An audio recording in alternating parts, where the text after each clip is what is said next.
Hello everyone, কি খবৰ আপোনালোকৰ? আশা কৰো আপোনালোকৰ সকলোৰে ভাল। আজি আপোনালোকক লৈ যাম উটিলৈ। উটিত কি চাবলগীয়া বস্তু আছে সকলোবোৰ দেখুৱাম আপোনালোকক। আপোনালোকে ভিডিঅ'টো স্ক্ৰিপ্ট নকৰাকৈ সম্পূৰ্ণকৈ চাই থাকিব।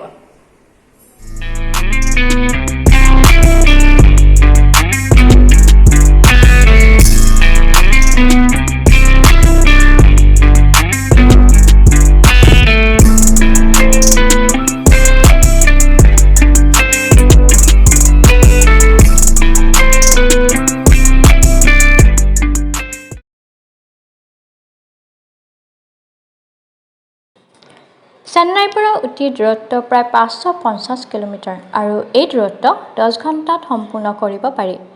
উটিৰ নিকটতম ডাঙৰ চহৰ হৈছে কইম্বেটৰ। কইম্বেটৰ আৰু উটিৰ মাজৰ দূৰত্ব হৈছে প্ৰায় 86 কিলোমিটাৰ আৰু এই দূৰত্ব 3 ঘণ্টাত সম্পূৰ্ণ কৰিব পাৰি। কইম্বেটৰ আপোনালোকে ট্ৰেইন বা ফ্লাইটেৰে আহিব পাৰে আৰু কইম্বেটৰৰ পৰা বাছত উটিলৈ যাব পাৰে।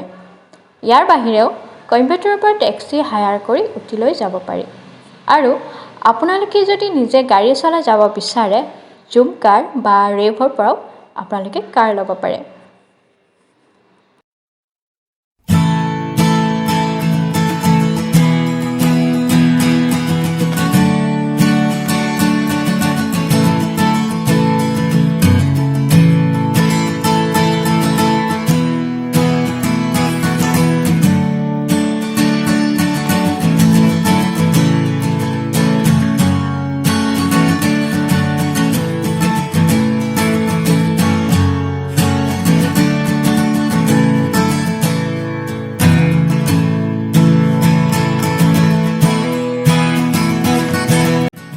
দিনটোৰ যাত্ৰাৰ অন্তত আমি সন্ধিয়া উটি গৈ পালোঁ আৰু পিছদিনা আমি উটি চহৰখন চাবলৈ ওলালোঁ।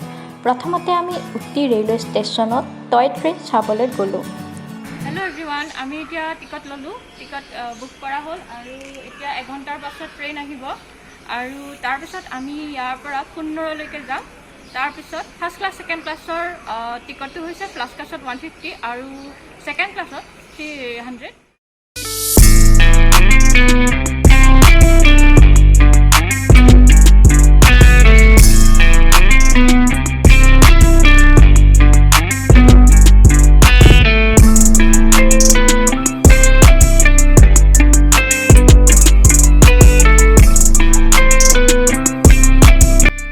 আমি ট্ৰেইনত বৰ্ডিং কৰিবলৈ এতিয়া যিহেতু কিছু সময় আছিল, আমি সেইবাবে প্লেটফৰ্মত থকা ৰেলৱে মিউজিয়াম চালোঁ।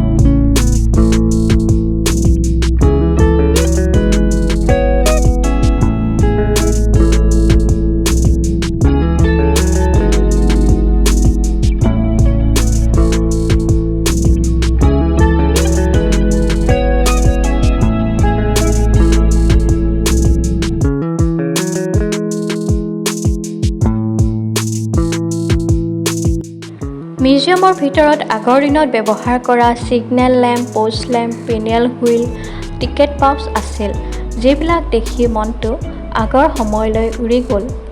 উটিৰ ৰেলৱে ষ্টেচনটো 1908 চনত স্থাপন হৈছিল। ইয়াৰ পাছত আমি প্লেটফৰ্মতে থকা লোক'ম'টিভ বা ইঞ্জিনটো চাবলৈ গ'লোঁ। এতিয়া মই ট্ৰেইনৰ ভিতৰত আছোঁ। চাওক আপোনালোকে লোক' পাইলটে চাগে এনেকৈ চলায় আৰু দেখা নাছিলোঁ আজি ফাৰ্ষ্ট দেখিলোঁ ভিতৰত আহি এনেকে আৰু এইখন এনেকে সজাই থৈ দিছে। মানুহবিলাকে আহে, মই আপোনালোকক কৈছিলোঁ আগতে ফটোশ্বুট কৰিবৰ কাৰণে ইয়াতে ধুনীয়াকৈ থৈ দিছে আৰু মেচিনবিলাক লাৰি লাৰি চালোঁ। বহুত ভাল লাগিছে আহি।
আমি টয় ট্ৰেইনত বৰ্ডিং কৰিলোঁ। টয় ট্ৰেইনখন নীলগিৰি মাউণ্টেইন ৰেলৱেৰ অন্তৰ্গত আৰু এইটো এটা ইউনেস্কো ৱৰ্ল্ড হেৰিটেজ ছাইট হয়। ইয়াৰে বহুতো মুভি শ্বুটিং হৈছিলে। শ্বাহৰুখ খানৰ অভিনীত দিল সে মুভি ছাইয়া ছাইয়া গানটো ইয়াতে শ্বুটিং হৈছিলে। আহকচোন আমি যাত্ৰাটো উপভোগ কৰোঁ।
What I said when I 1 ঘণ্টা 10 মিনিট যাত্ৰাৰ অন্তত আমি কুনোৰ ৰেলৱে ষ্টেচন পালোঁ। টয় ট্ৰেইনৰ যাত্ৰাটো খুবেই ভাল লাগিল। যদি আপোনালোকে টয় ট্ৰেইনৰ যাত্ৰাটো ভাল পালে তেনেহ'লে ভিডিঅ'টো লাইক, শ্বেয়াৰ, ছাবস্ক্ৰাইব কৰিব নাপাহৰিব। ধন্যবাদ।